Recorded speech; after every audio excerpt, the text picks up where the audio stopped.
안녕하십니까. 저는 교육공학 전공 박사과정 이다연입니다. 저는 스캠퍼 기법 활용을 위한 챗봇 프로토타입 개발에 대해서 발표하도록 하겠습니다.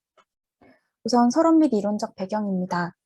4차 산업혁명 시대에 들어서 창의성이 매우 중요한 역량으로 강조되고 있습니다. 이러한 창의성 향상을 위한 다양한 사고 기법 역시 개발되어 활용되고 있는데요. 브레인스토밍이나 마인드맵, 스캠퍼와 같은 것들이 대표적인 예시입니다. 이러한 사고 기법 중에서도 확산적 사고를 촉진하고 창의적 아이디어 도출을 가능하게 하는 스캠퍼 기법이 주목을 받고 있습니다. 스캠퍼 기법은 주어진 주제에 대해서 다양한 아이디어를 얻기 위해 의도적으로 7가지 규칙에 도전하는 것을 의미합니다. 대체하기, 적용하기, 확대와 축소하기, 제거하기, 결합하기, 수정하기, 다른 용도로 사용하기, 반대로 하기의 7가지 규칙에 도전하는 것입니다. 스캠퍼 기법에는 이 7가지 단계에 대해서 그 각각의 세부 질문이 있습니다. 대표적인 예시를 말씀드리면 대체하기의 경우에는 주어진 주제를 무엇으로 대체할 수 있는가와 이것을 다른 것으로 바꾼다면 무엇을 대신 사용할 수 있는가와 같은 질문이 활용될 수 있습니다. 이러한 스캠퍼 기법의 장점은 우선 발상 단계에서 막막한 감정을 없애고 아이디어를 내거나 구상 전 단계에 바로 진입할 수 있도록 비계 설정 역할을 수행한다라는 것입니다. 두 번째는 다양한 단계에 도전함으로써 다각적인 사고를 유도할 수 있다는 점입니다. 마지막으로 능률적이고 체계적으로 아이디어를 얻을 수 있도록 지원한다라는 장점이 있습니다. 이러한 스캠퍼 기법을 온라인 지원 도구 형태로 개발하려는 여러 시도들이 있었습니다. 한경돈 박대우의 경우에는 스캠퍼 기법이 포함된 웹스토밍이라는 프로그램을 개발하여 온라인 학습 상황에서의 아이디어 생성에 대한 학습자의 반응을 확인하였습니다. 이해주 정의연의 경우는 스캠퍼라는 이름의 스마트폰 앱을 설계 및 구현하였습니다. 해당 애플리케이션은 시공간의 구애를 받지 않고 사용 가능하며 아이디어를 쉽게 작성, 저장, 공유할 수 있다는 점에서 효과적입니다. 뿐만 아니라 이러한 도구는 인공물로서 창의적 아이디어 도출을 촉진할 뿐만 아니라 더욱더 지속시키는 효과를 가집니다. 하지만 이런 선행 연구는 한계점을 가지는데요.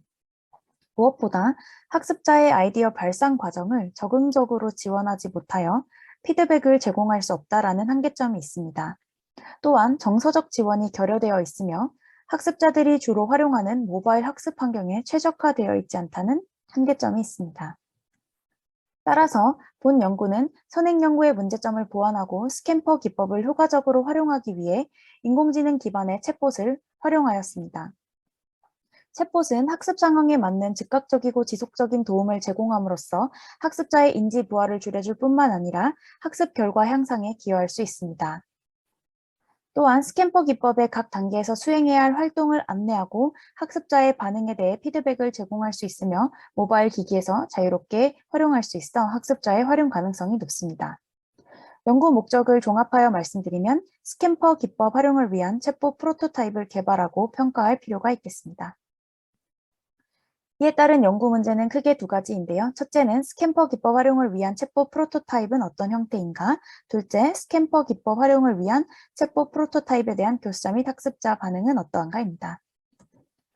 연구 방법은 설계 개발 연구 유형 중 산출물 도구 연구를 적용하였습니다. 스캠퍼 기법의 챗봇 프로토타입을 개발하기 때문입니다.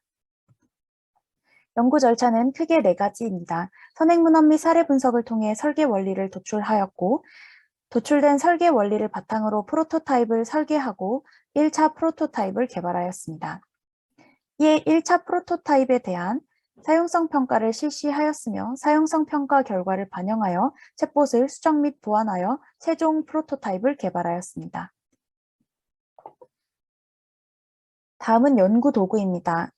연구에는 핑퐁이라는 챗봇 빌딩 플랫폼이 활용되었습니다. 핑퐁은 자연스럽고 친근한 대화를 가능하게 하는 챗봇 빌더이며 머신러닝과 자연어 처리 기술이 포함되어 있어 코딩 없이 손쉽게 제작자의 의도대로 대화를 이끌어갈 수 있습니다. 이는 다이얼로그 플로우와 마찬가지로 규칙 기반 모델을 토대로 머신러닝 기능을 첨가한 일종의 중간적인 형태의 플랫폼이라고 할 수 있습니다. 연구 대상은 전문가 3인과 대학생 학습자 5인입니다. 연구 결과에 대해서 말씀드리겠습니다.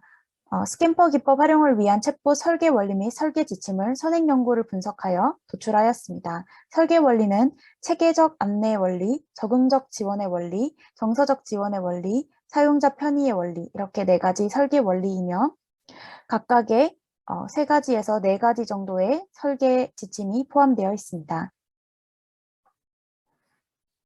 이러한 설계 원리와 설계 지침을 바탕으로 1차 프로토타입을 개발하였습니다.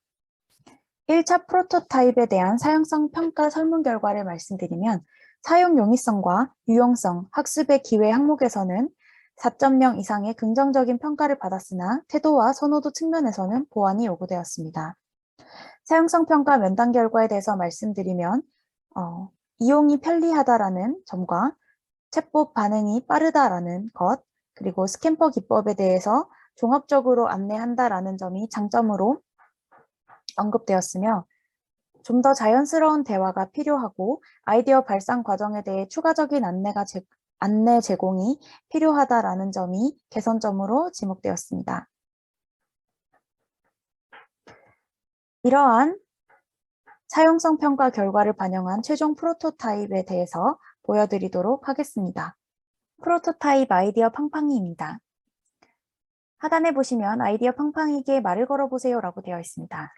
팡팡아 안녕 하고 말을 걸어보면 안녕하세요 아이디어 팡팡이에요. 우리 함께 창의적인 아이디어를 팡팡 만들어 봐요 라고 팡팡이가 반응을 합니다. 좋아 라고 하면 함께할 준비가 됐다면 준비 완료라고 말하라고 하는데요. 준비 완료라고 해보겠습니다. 그러면 팡팡이가 창의적인 아이디어를 만들어야 할 주제에 대해서 물어보는데요. 자동차라고 대답해 보겠습니다. 팡팡이가 자동차에 대한 간략한 칭찬과 함께 스캠퍼 기법에 대해서 설명을 해주게 됩니다. 그리고 어떤 단계를 선택할 건지 물어보게 되는데요. 저는 대체하기를 선택하려고 합니다. 이때 대체의 뜻이 헷갈린다면 대체가 뭐야? 라고 물어볼 수 있습니다. 그러면 대체의 더 쉬운 뜻과 함께 예시를 알려주게 됩니다. 이 뜻을 이해했다면 대체하기를 선택해 보겠습니다. 그러면 자동차를 무엇으로 대체할 수 있을지 팡팡이가 질문을 하게 되는데요. 다른 것으로 바꾼다면 무엇을 대신 사용할 수 있을까요? 와 같이 질문을 해주고 예시를 알려줍니다. 전 이때 마차라고 해보겠습니다. 좋아요. 자동차는 또 어떤 것으로 대체할 수 있을까요? 라고 팡팡이가 반응을 하는데요. 이번에는 기차로 대체할 수 있다 라고 해보겠습니다. 그렇군요. 또 어떤 것으로 대체할 수 있을까요? 라고 팡팡이가 말을 하는데요. 이번에는 비행기라고 해보겠습니다. 어느 정도 답변이 나오면 팡팡이가 다음 단계에 대해서 물어보게 됩니다. 다음에는 어떤 단계를 선택할 건지 물어보는 건데요. 이번에는 제거하기를 선택해 보겠습니다. 자동차에서 무엇인가를 제거한다면 무엇을 제거하고 싶은지 물어보게 됩니다. 저는 바퀴라고 응답해 보겠습니다. 우와, 엄청 신선한 아이디어네요. 바퀴가 없는 자동차라니 바퀴 대신 무엇을 추가할 수 있을까요? 라고 팡팡이가 추가적인 질문을 해주게 되는데요. 이때는 날개라고 해보겠습니다. 와, 하늘을 나는 자동차가 되는 건가요? 라고 팡팡이가 반응을 해주게 됩니다. 이런 식으로 챗봇과 함께 대화를 할 수가 있습니다. 논의 및 결론에 대해서 말씀드리겠습니다. 연구를 통해 얻게 된 논의점은 크게 3가지입니다. 첫 번째, 인공지능 챗봇을 활용하여 학습자의 창의적 아이디어 발산을 지원하는 도구를 개발할 수 있다는 점. 두 번째, 창의적 아이디어 발산의 과정에 있어서 인공지능 챗봇이 교수자를 대신하여 학습자에게 적절한 안내와 피드백을 제공할 수 있다는 점. 세 번째는 효과적인 문제 해결 학습을 위한 인공지능 챗봇 기반의 교수학습 모형이 개발될 필요가 있다는 점입니다. 결론에 대해서 말씀드리면 본 연구는 인공지능 챗봇을 활용하여 창의성 향상을 위한 지원 도구를 개발하고 활용할 수 있다는 가능성을 확인했다는 점에서 그 의의를 가집니다. 하지만 프로토타입 개발에 활용된 도구 자체의 한계로 사용성 평가에서 지적된 모든 사항을 반영하지 못하였으며 초중등학교 학습자를 대상으로 사용성 평가를 실시하지 못했다는 한계점이 있습니다. 후속 연구로는 스캠퍼 기법 지원을 위한 인공지능 챗봇을 개발하는 연구가 이루어질 수 있으며 인공지능 챗봇 기반의 창의적 문제 해결 교수학습 모형 역시 연구를 통해서 개발될 수 있을 것 같습니다. 발표는 여기까지 하겠습니다. 감사합니다.